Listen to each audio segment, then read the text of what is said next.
श्री हरिवंश महाराज जी।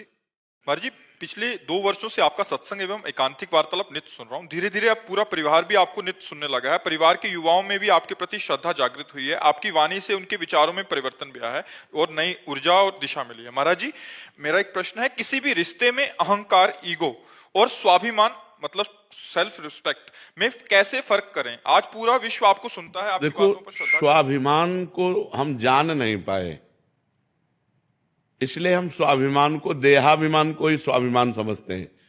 अपनी कुल, अपनी जाति, अपने पद, अपनी प्रतिष्ठा को हम स्वाभिमान समझते हैं। स्वाभिमान शब्द परम पवित्र है, स्वाभिमान की रक्षा करनी चाहिए। पर स्वाभिमान का मतलब शरीर को लेकर नहीं है, स्वतत्व को लेकर है। स्वतत्व आत्मा को कहते हैं। शंकर सहज स्व रूप संभारा तो लाग समाधि अखंड अपारा। स्व आत्म तत्व को लेकर के है, भगवत तत्व को लेकर के है। स्वाभिमान हम या तो किसी जाति पक्ष को लेते हैं, या कुल धर्म को लेते हैं, या राष्ट्र पक्ष को लेते हैं। कोई ना कोई हम पक्ष लेते हैं, लेकिन स्व का सही अर्थ है आत्मस्वरूप।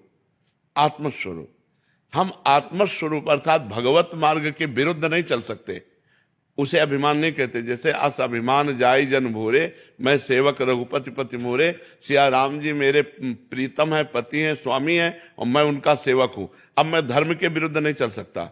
हम अहंकार उसे कहते हैं जिसमें मैं के आगे कोई लगे। जैसे मैं अमु, मैं के आगे जो तत्व, मैं शुद्ध ब्रह्म है, उसके आगे जो शब्द लगता है उसे अभिमान कहते हैं। लेकिन स्वाभिमान जो कहते हैं वो आत्म तत्व को लेकर, स्व आत्मा का नाम, स्व भगवान का नाम है। हम धर्म के विरुद्ध नहीं चल सकते, उसे स्वाभिमान कहते हैं। कि हम धर्म, जैसे जब मुगलों ने आक्रमण किया तो स्वाभिमान की रक्षा के लिए हमारे सनातन धर्मियों ने स्वयं आत्महत्या कर ली, गला कटवा लिया, लेकिन विधर्म को स्वीकार नहीं किया। यह है स्वाभिमान, क्योंकि वो परमात्म तत्व धर्म से लेकर के जुड़ा हुआ है, उसका शरीर संबंध से नहीं है।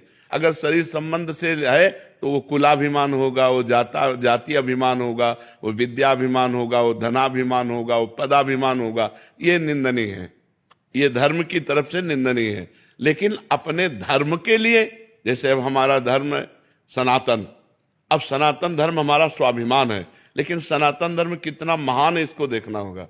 सनातन ब्रह्म है, सनातन वायु है, सनातन पृथ्वी है, सनातन जल है, सनातन श्री कृष्ण है, सनातन श्री राम है। हम अपने इस धर्म के पालन के लिए प्राण त्याग देंगे तो हमारी सदगति हो जाएगी। स्वाभिमान जागतिक प्राकृतिक प्रपंच को लेकर के नहीं, वो अभिमान होता है।